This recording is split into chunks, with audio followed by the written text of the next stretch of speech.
Hello everyone. Before we start, make sure to like and subscribe to the channel and leave a comment with where you're from and what time you're watching. That way, YouTube will keep showing you stories just like this one. Now, let's begin. Mary Shepherd wasn't some amateur hiker who got lost on a weekend trip. She was a professional botanist working for West Virginia State University. 34 years old, experienced, careful. The kind of person who doesn't just disappear. This was October 1987. Mary had been mapping rare plant species in the Silver Run area for years. She knew those mountains like the back of her hand. So when she headed out for a routine 3-day survey, nobody was worried. Her satellite radio check-ins were fine at first. She was excited about finding some rare mountain orchid that local legends talked about. Her GPS showed her moving through the research area exactly as planned. Then came October 19th. Her last transmission was at 8:47 p.m. I've heard the audio myself, and it's not something you forget. It starts normal. Mary describing her location, talking about her findings. Then her breathing gets faster. There's a sound like fabric tearing. Then, these low sounds. Not human, not animal either. But the worst part, a voice. Or something trying to sound like a voice. Speaking in a language that nobody could identify. Linguistic experts from 3 different universities tried. They had no idea what it was. After that, nothing. Complete silence. Over 200 people searched for her. State troopers, volunteers, even members of nearby Native American tribes. They used helicopters, tracking dogs, thermal imaging. Everything. What they found was worse than finding nothing. 12 miles from her last known position, they discovered her equipment in a small clearing. Her GPS, her radio, her research kit, all carefully arranged.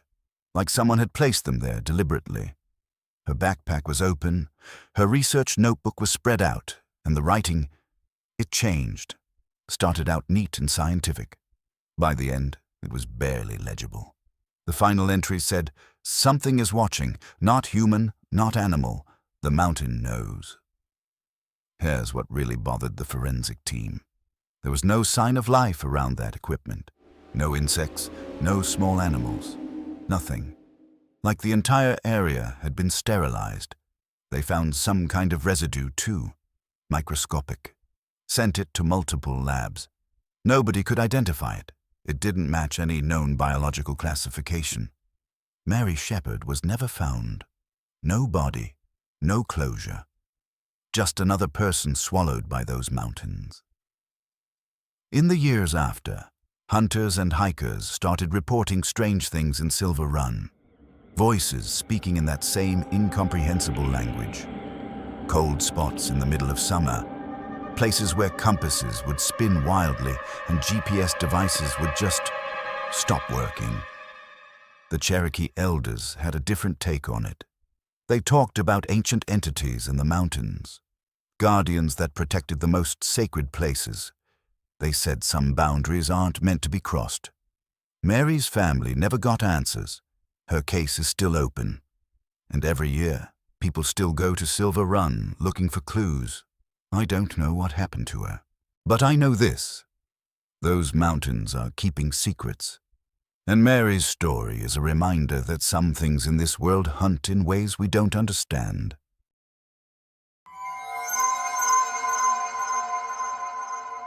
November 1966, Point Pleasant, West Virginia. 2 young couples were just out for a drive near the old TNT area, Roger and Linda Scarberry, Steve and Mary Mallet. Regular people, working class. They had no idea they were about to become part of one of the most documented supernatural encounters in American history. They were driving past the abandoned World War II munitions plant when they saw it. Perched near an old generator building, nearly 7 feet tall. Humanoid, but definitely not human. Large red eyes that glowed like hot coals. Gray or brown body with massive wings folded against its back, and the way it moved, wrong. Fluid and jerky at the same time, like it wasn't bound by normal physics. When it looked at them, Roger said it wasn't just fear, it was deeper than that. Primal, like looking into something that could see right through you. Roger hit the gas, but the creature, what would later be called the Mothman, kept pace with them. At speeds up to 100 miles per hour, its red eyes never left them. That was just the beginning. In the months that followed, dozens of Point Pleasant residents reported similar encounters. Newell Partridge, a local farmer, had his own experience on November 14th, 2 days before the couple's sighting. His TV went dead with a strange electronic noise. When he went outside with his flashlight, he caught 2 glowing red eyes near his barn. His dog Bandit ran toward it and was never seen again. John Keel, a paranormal investigator, spent months interviewing witnesses. What he found was consistent. This wasn't just some unknown animal. People described an intelligent presence, something that seemed to transcend physical limitations.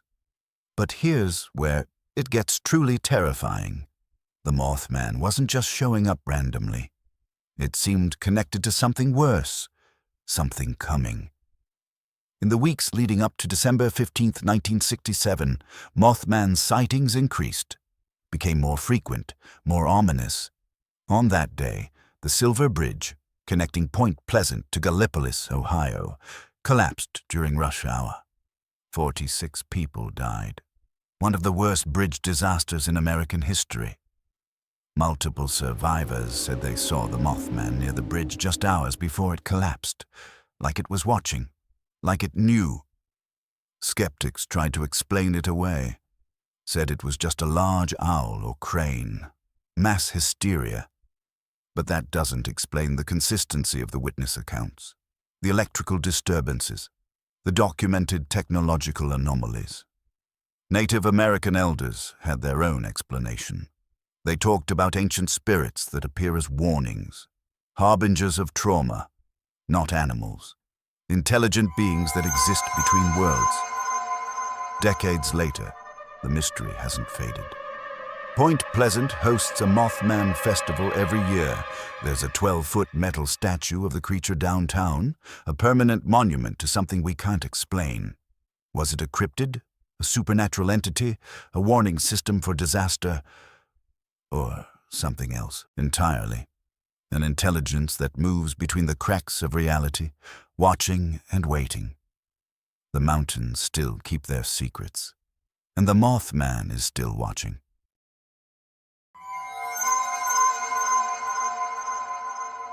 Eastern Kentucky, the Kanawha Chase region. It's not just a place where people get lost, it's a place where people cease to exist. This isn't about one disappearance. This is about a pattern, a generational nightmare that's been happening since the 1950s. Elizabeth Holloway was the first documented case. Summer of 1954. She was 27, a botanist and local school teacher conducting a geological survey in a remote section of the mountains. Elizabeth was experienced, knew survival, kept detailed records. Her last communication came on July 16, 1954. She radioed her research team to confirm her location in a particularly dense area of Kanawha Chase. When she didn't return, over 300 people searched for her. What they found made no sense. Her equipment was in perfect condition, her notebooks, tools, GPS device, all carefully arranged in a clearing, like someone had placed them there on purpose. Her final notebook entry was disturbing. Her normally precise handwriting had devolved into frantic, barely legible scrawls. The last words, "Something watches. Not human.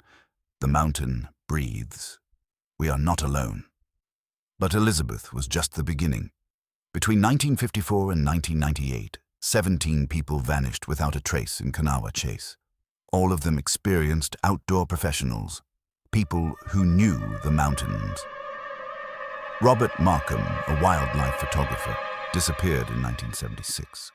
His camera was found intact. The final photograph showed nothing unusual until you looked closer.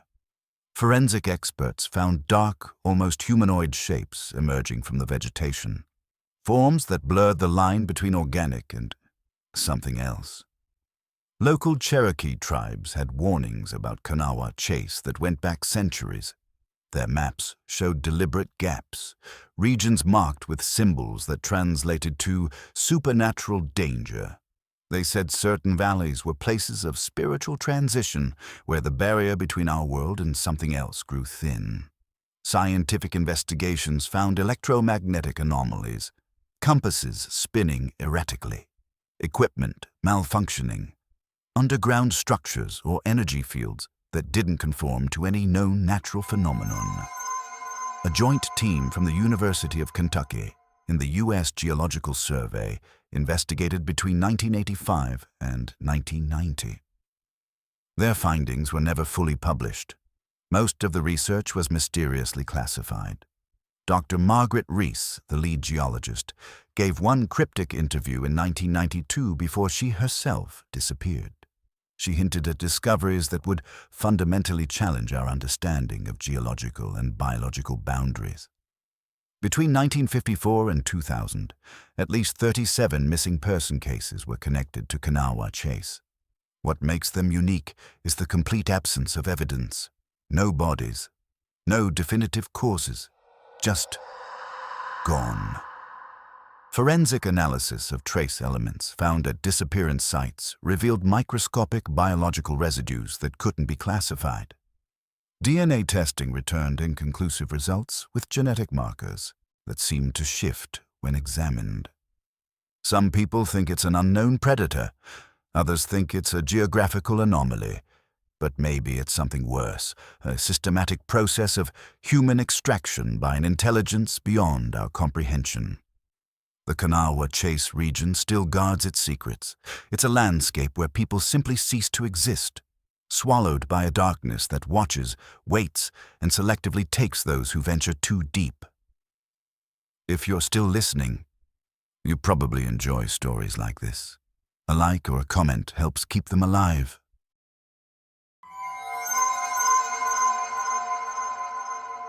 Kentucky's most isolated mountains hide something that's been there for over a century. Something that's not wolf, not dog, but something fundamentally different. The first documented account came from Thomas Whitaker in 1873. He was a coal prospector in Harlan County, and his journal was discovered decades later in an abandoned mining archive.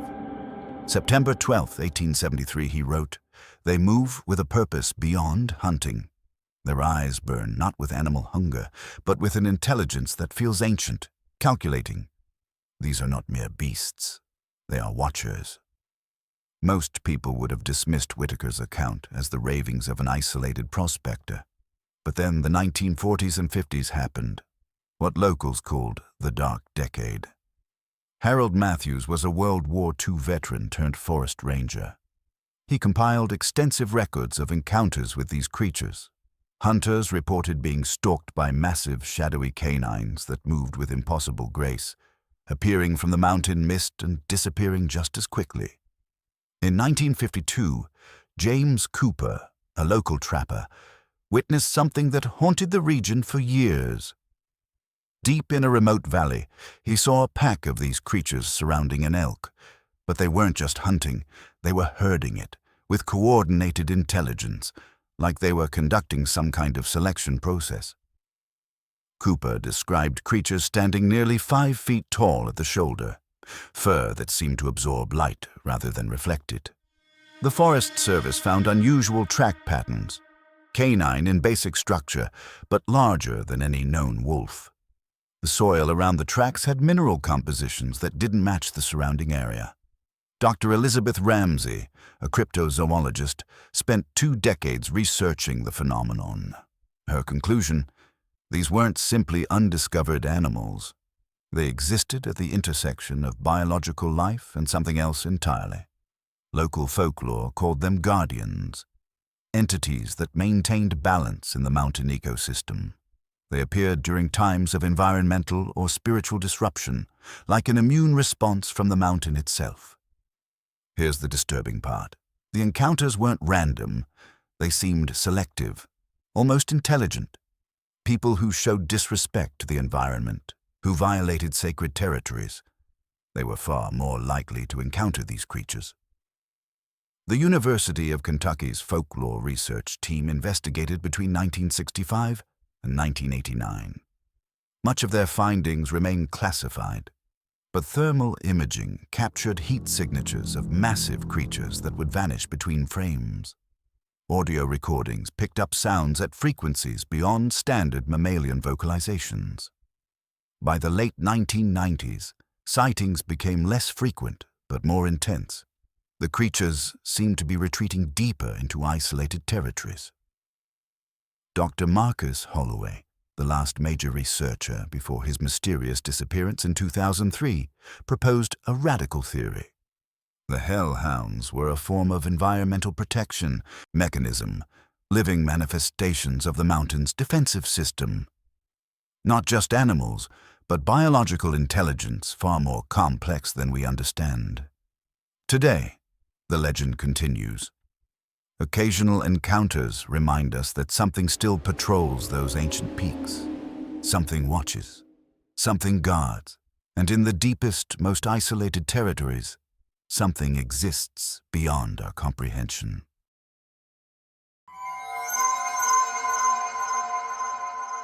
Harlan County, Kentucky, known as Bloody Harlan during the brutal labor conflicts of the 1930s.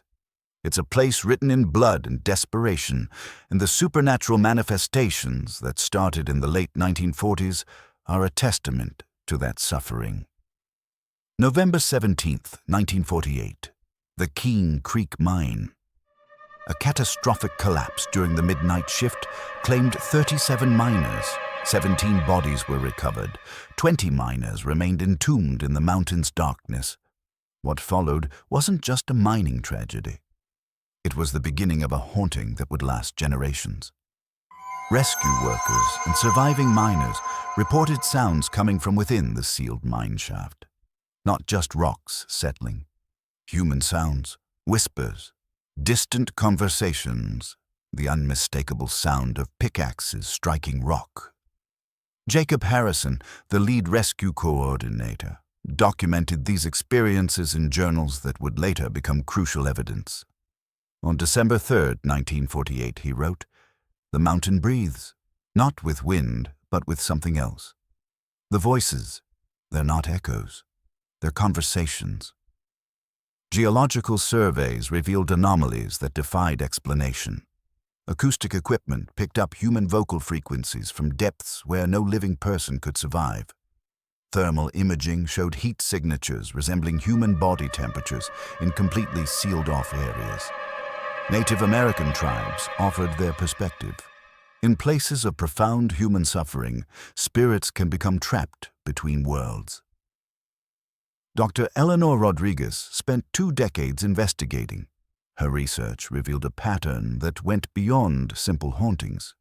Miners working in adjacent sections would report tools moving by themselves, conversations in empty tunnels, equipment malfunctioning precisely when attempts were made to investigate sealed sections. The most chilling accounts came from miners who claimed direct communication with the trapped spirits. Thomas McKinley worked at Keene Creek from 1965 to 1982. During a maintenance operation in 1973, he claimed to make contact with the spirits. His testimony described a horrifying ecosystem existing within the mountain. The miners weren't just haunting the mine. They were trapped in a perpetual cycle of their final moments. Some seemed unaware they'd died. Others were acutely aware and projected a profound sense of despair. Scientific investigations were complicated by the extreme psychological impact. Multiple research teams experienced mental breakdowns. A joint team from the University of Kentucky and the U.S. Geological Survey investigated between 1985 and 1990. Their findings were never fully published.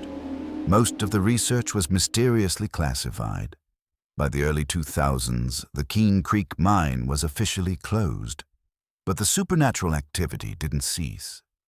Thermal imaging, audio recordings, electromagnetic field measurements continue to reveal anomalies.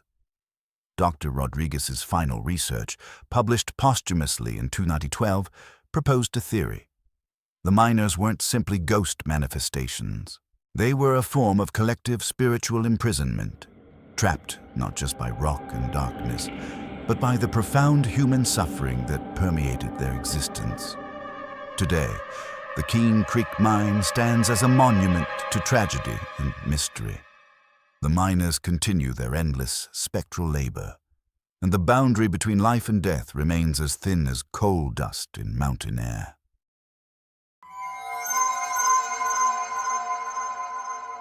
The term wood booger might sound almost comical, but for residents of Southwest Virginia's most isolated mountains, it represents something terrifying, something that exists in the nightmare space between folklore and reality.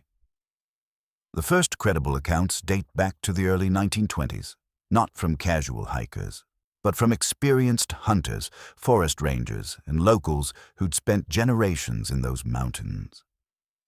Thomas Holloway was a veteran forest ranger who served from 1935 to 1968. His field journals, discovered in the Virginia State Archives, revealed encounters that went far beyond simple wildlife observations. October 1942. Holloway was conducting a routine forest survey in the remote Blue Ridge region when he encountered something that defied biological classification. Nearly 8 feet tall, covered in dark, matted fur that seemed to absorb light, moving with an intelligence that suggested something far more complex than an undiscovered primate. What distinguished these encounters was the forensic detail. Holloway was a trained observer. His descriptions were clinical, precise. He noted unusual locomotion, a movement combining both bipedal and quadrupedal characteristics. The tracks showed a foot structure that was neither entirely human nor completely animal. Between 1942 and 1965, multiple independent witnesses provided consistent descriptions. Forest Service employees, local hunters, geological survey teams. The creature wasn't just a large unknown animal. It was an intelligent entity, deliberately avoiding direct human contact, while maintaining predatory awareness of human movement. Dr. Elizabeth Ramsey spent 3 decades researching the phenomenon. Her investigation revealed complex behavior patterns suggesting something far more sophisticated than a simple undiscovered species. Hair samples, collected from reported sighting areas, contained genetic markers that didn't match any known mammalian species. Microscopic analysis revealed cellular structures that seemed to exist between plant and animal biology. Cherokee and Shawnee tribes spoke of mountain guardians, entities that protected the most sacred territories, not simply animals, but spiritual beings that maintained ecological balance. In 1957, a team of geological surveyors reported a prolonged observation of what they described as a large, bipedal entity near the Tennessee border. Their field notes described a creature deliberately manipulating its environment, moving fallen trees, creating ground markers, suggesting territorial communication. The most chilling aspect, the encounters weren't random, they followed a pattern. People who showed respect for the environment, who moved quietly, they were less likely to have direct encounters. Those who approached with aggression or technological intrusion were far more likely to face confrontation. By the 1980s, sightings became less frequent but more intense. Thermal imaging captured heat signatures that would vanish between frames. Audio recordings picked up vocalizations at frequencies beyond standard mammalian communication. Dr. Ramsey's final research, published posthumously in 2005, proposed a radical theory. These weren't simply undiscovered animals. They were advanced biological intelligence existing in symbiotic relationship with the mountain ecosystem. Guardians, protectors. Today, The legend continues. Occasional encounters remind us that something watches from those isolated peaks. Something exists beyond our current scientific understanding. The mountains keep their secrets, and the wood booger continues to patrol its ancient domain.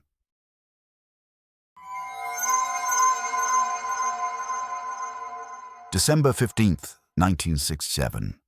Point Pleasant, West Virginia. The Silver Bridge connecting to Gallipolis, Ohio, had stood since 1928. It was more than a transportation route. It was a lifeline for two communities. But the story of the collapse begins months earlier. Rooted in supernatural encounters that haunted Point Pleasant throughout 1966 and 1967. The Mothman wasn't just a cryptid. It was a harbinger. Mary Heyer, a journalist for the Point Pleasant Register, documented strange occurrences that preceded the bridge collapse. Her notebooks revealed a pattern. Increasingly frequent sightings of a massive winged creature with burning red eyes. These weren't simple animal sightings. Multiple witnesses described an intelligent, purposeful presence. John Keel, a paranormal researcher, embedded himself in Point Pleasant during the height of Mothman encounters.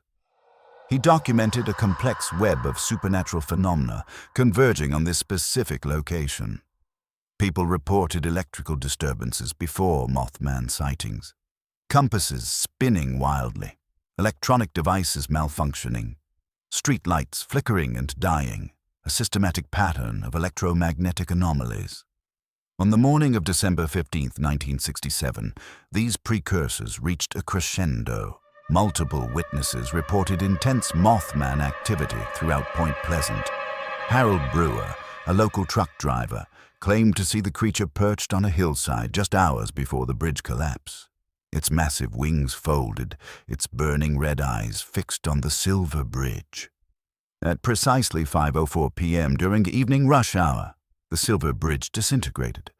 46 people died as vehicles plunged into the cold Ohio River. Forensic investigations revealed structural failures. A single eye bar in the suspension system had completely failed, causing a catastrophic chain reaction. But the circumstances defied simple mechanical explanation. Survivors reported strange phenomena in the moments before and during the collapse. Multiple individuals described seeing a large winged figure near the bridge. Electronic communication systems inexplicably failed. Radio transmissions became garbled. Emergency response teams reported communication breakdowns that seemed to defy technical explanation. Dr. Eleanor Rodriguez spent decades investigating. Her psychological analysis of survivors revealed a consistent profile, a profound sense of being observed, of existing in a moment that felt simultaneously real and unreal. Native American tribes spoke of bridge spirits, entities that could predict and potentially influence massive human tragedies. The Mothman wasn't simply a creature, it was a messenger, a harbinger of collective suffering. Environmental investigations revealed anomalies. The area around the bridge showed unusual electromagnetic signatures. Soil samples contained trace elements that didn't match the surrounding geological profile. What makes the Silver Bridge incident truly terrifying is the prophetic nature of the Mothman sightings. Multiple witnesses had reported seeing the creature in the months leading up to the disaster, often in locations directly connected to the future tragedy. John Keel's research proposed a radical theory. The Mothman was a manifestation of something far more complex, an intelligent entity that could perceive and potentially influence future events, a bridge between our understanding of reality and something more profound. Decades later, the mystery hasn't diminished. A memorial stands near the original bridge site. But for those who understand the deeper story, it's more than a memorial. It's a warning. There are forces in this world we don't understand. Forces that move beyond our comprehension of time, space, and human experience. The Mothman continues to watch, and the boundary between our world and something else remains as thin as the mist rolling through Appalachian valleys.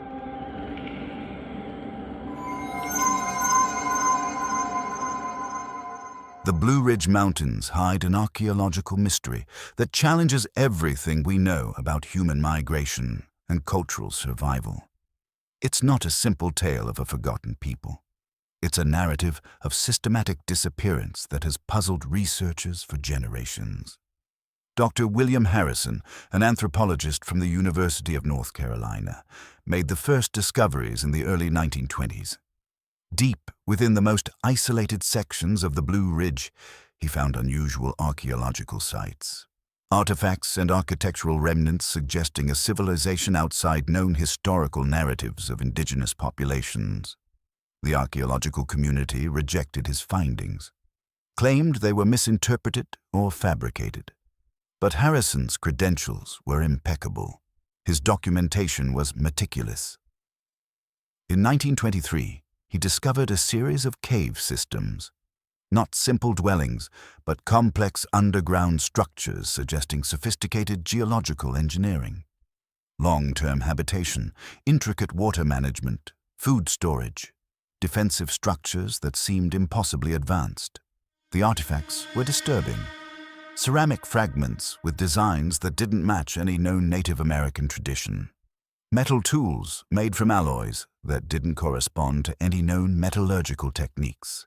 And human remains with genetic markers unlike anything recorded.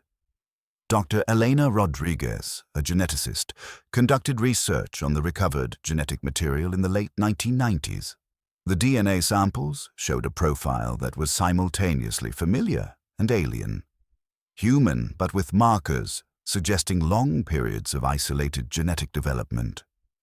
A joint team from the Smithsonian and several universities investigated between 1998 and 2005. Their findings were never fully published. Most of the research was mysteriously classified. Cherokee and other indigenous groups spoke of shadow people in their oral histories, a civilization that existed in the mountains before their arrival. Detailed accounts passed through generations about people who lived in perfect harmony with the ecosystem. The most chilling aspect, the systematic nature of their disappearance.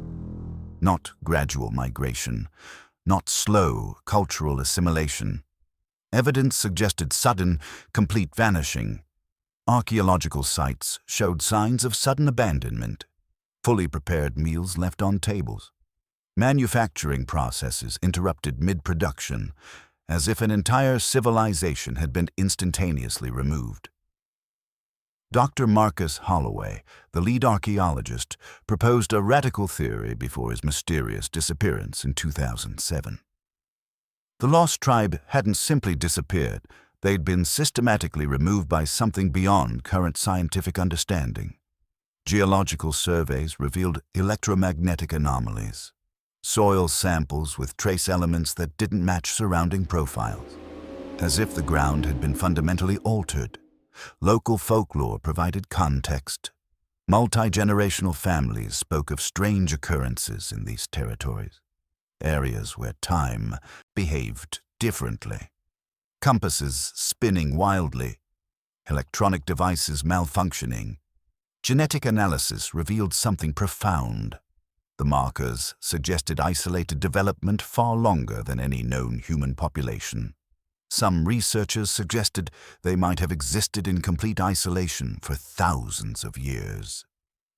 By 2010, most research had been systematically suppressed, academic papers withdrawn, funding redirected, researchers facing professional and personal obstacles.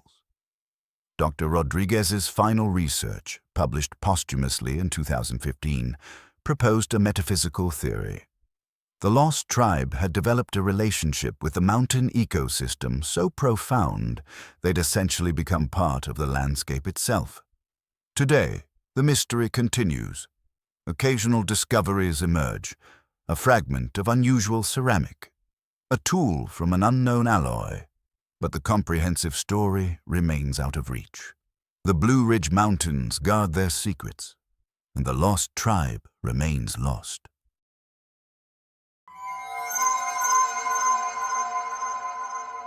The Wampus cat isn't just a creature of legend.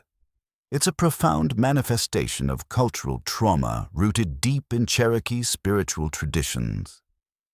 The story speaks of transformation so horrifying, it challenges everything we understand about spiritual punishment and the boundary between physical and spiritual worlds.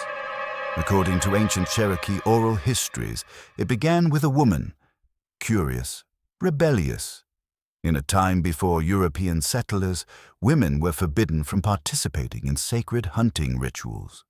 Not simple cultural restrictions, profound spiritual ceremonies maintaining balance between human and spirit realms. But one woman wouldn't accept these restrictions.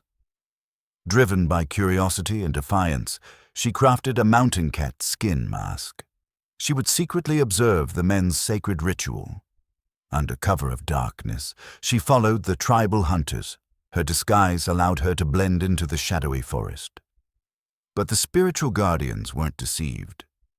At the moment of her transgression, when she witnessed the most sacred elements, something terrifying happened. The spiritual energy of the forest, the collective ancestral power, transformed her. Her body began merging with the mountain cat skin, becoming neither fully human nor entirely animal. She became the first wampus cat, cursed to exist in the most terrifying liminal space, forever trapped between human and animal, between physical world and spirit realm. But this wasn't simply personal punishment. The curse was generational, a spiritual mechanism continuing through generations of those who violated sacred boundaries. Dr. Elena Rodriguez spent 2 decades studying Cherokee spiritual traditions. Her research revealed complex patterns of supernatural manifestations going beyond folklore. Witnesses described a creature simultaneously familiar and utterly alien, moving with intelligence defying animal behavior, not simply a predator, a guardian of ecological and spiritual boundaries. Forensic investigations yielded fragmentary evidence, unusual track patterns combining human and feline characteristics, hair samples with genetic markers defying classification, biological evidence suggesting life existing outside standard taxonomic understanding. Park ranger reports from remote Appalachian territories provided consistent narratives. Encounters weren't simple attacks. They were highly selective, intentional interactions targeting individuals who violated specific spiritual or ecological boundaries.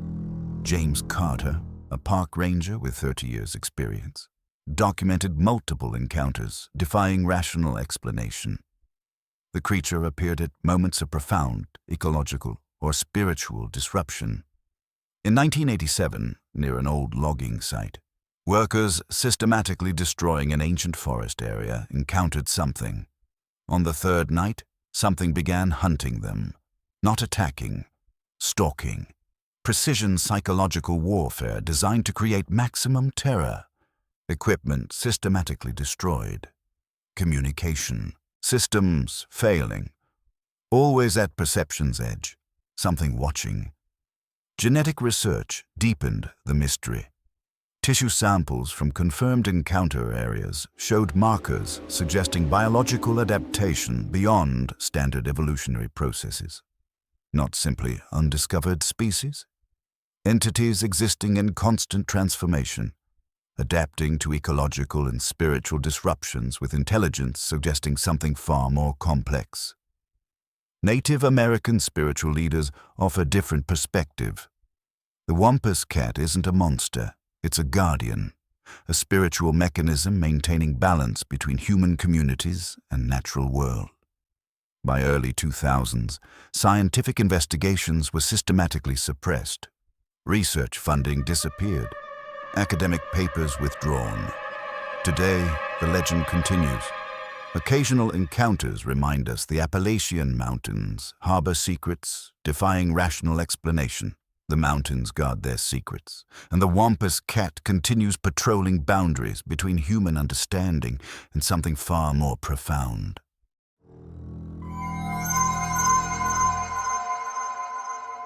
Bluefield, West Virginia, nestled in the heart of the Appalachian Mountains. a coal mining town built on generations of human suffering, the perfect breeding ground for something darker. The Shadow Man isn't a ghost or spirit. It's a profound manifestation of psychological terror, a darkness feeding on human fear, existing in liminal spaces between perception and nightmare. The first documented encounters date to the early 1930s, but roots run deeper into the region's traumatic history. Margaret Thompson, a local social worker, first systematically investigated in the late 1950s. Her journals, discovered decades after her death, revealed patterns defying rational explanation. Thompson's investigations were triggered by unexplained psychological disturbances in the community.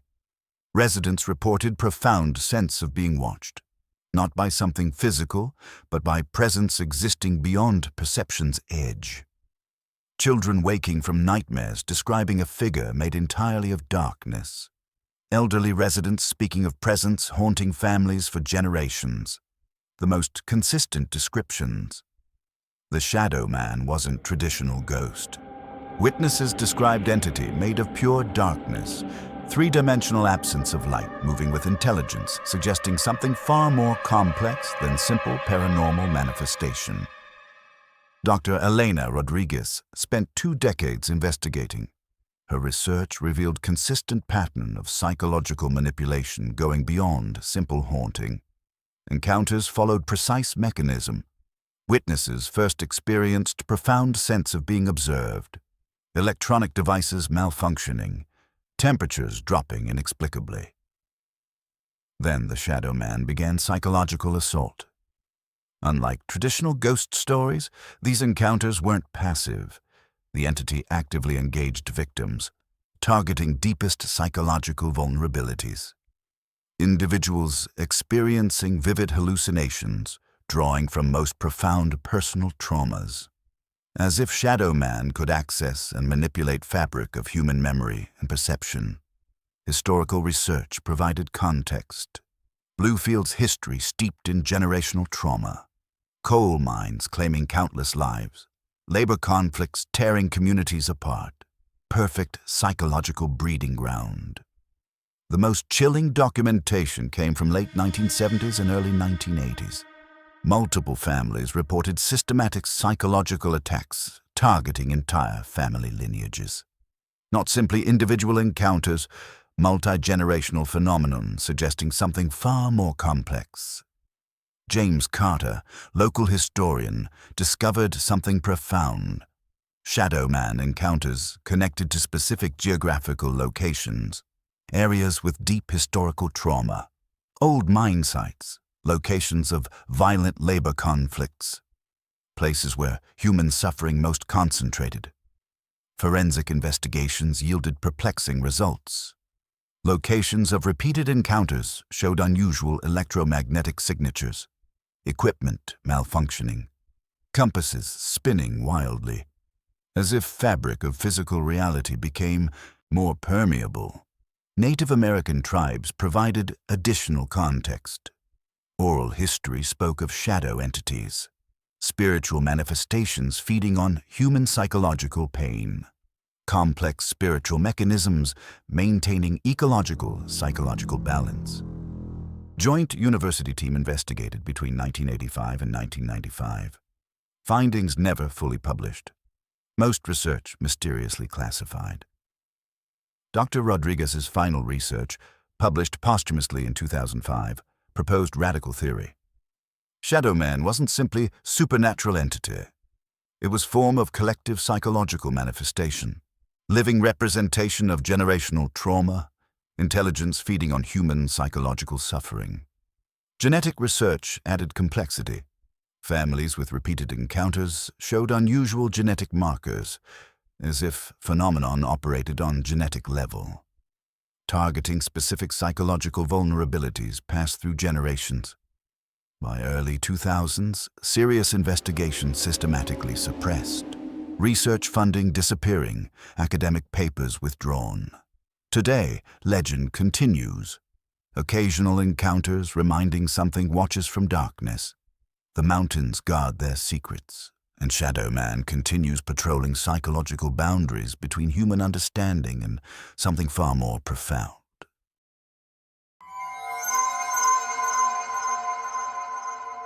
The Devil's Tramping Ground isn't simply a geographical location. It's wound in reality. Place where boundary between our world and something terrifying becomes perilously thin. Located in most isolated border regions of Appalachian Mountains.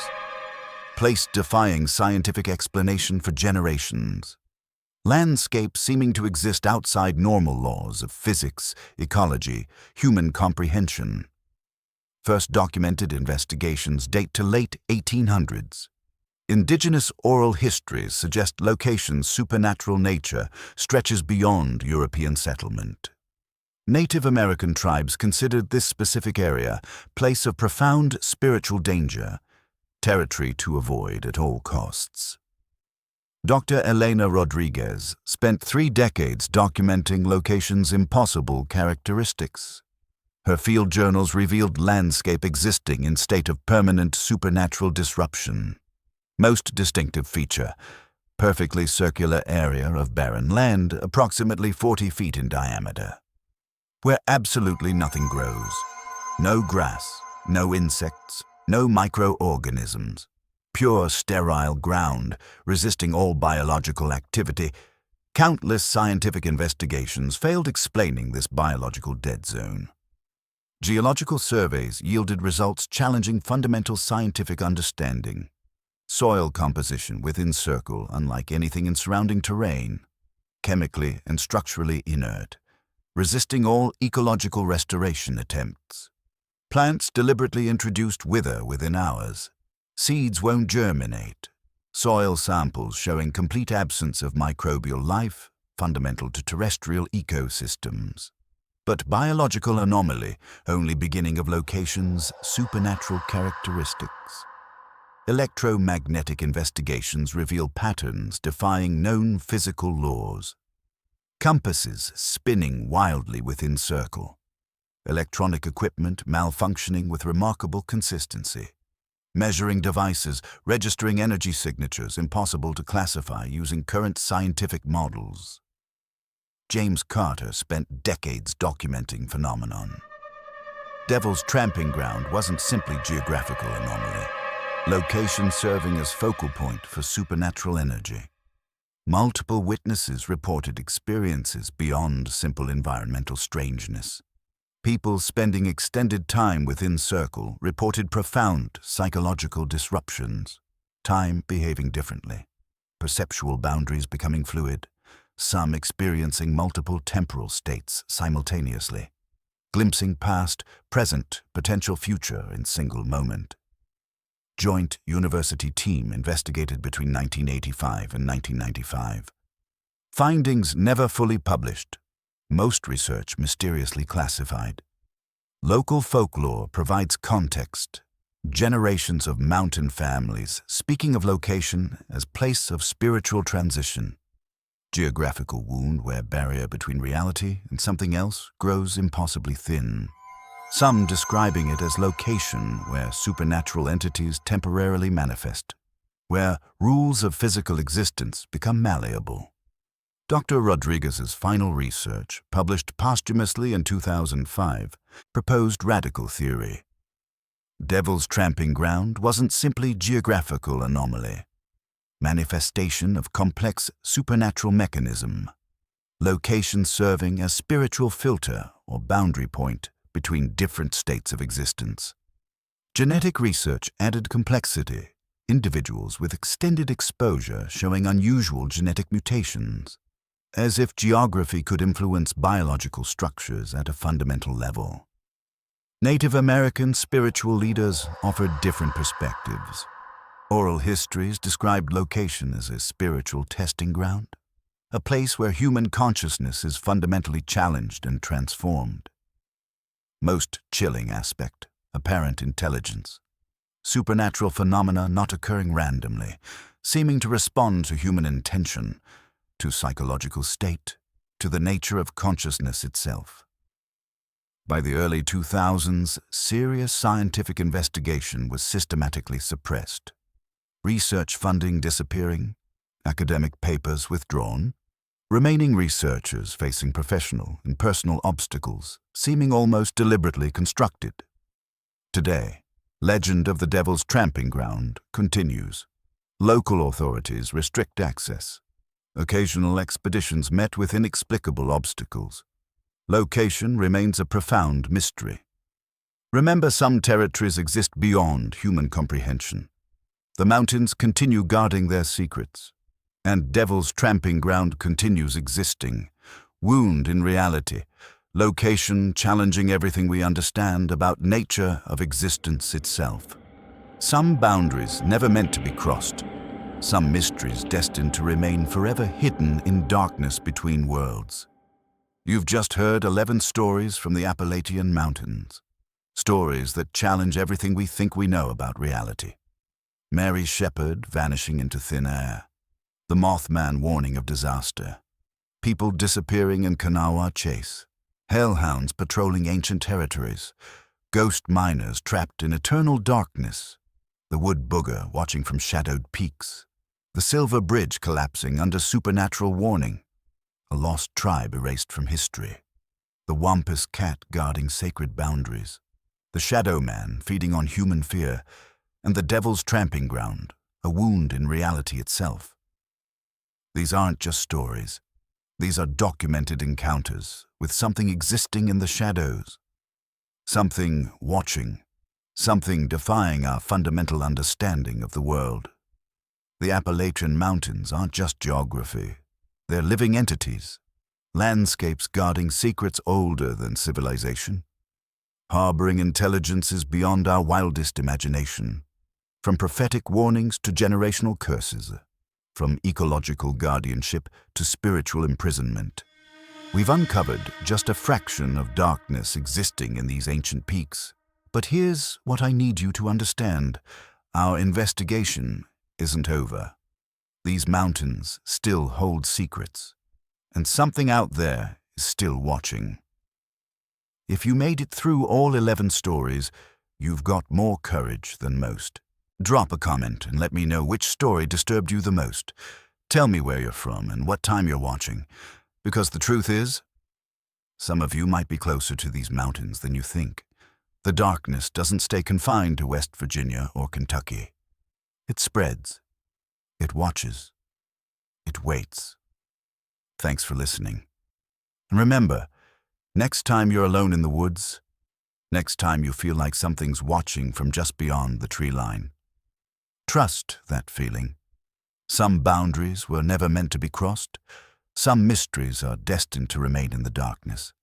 And some things in these mountains, they're still out there, still hunting, still waiting for the next person who ventures too deep. Stay safe out there, or better yet, stay away from those mountains altogether.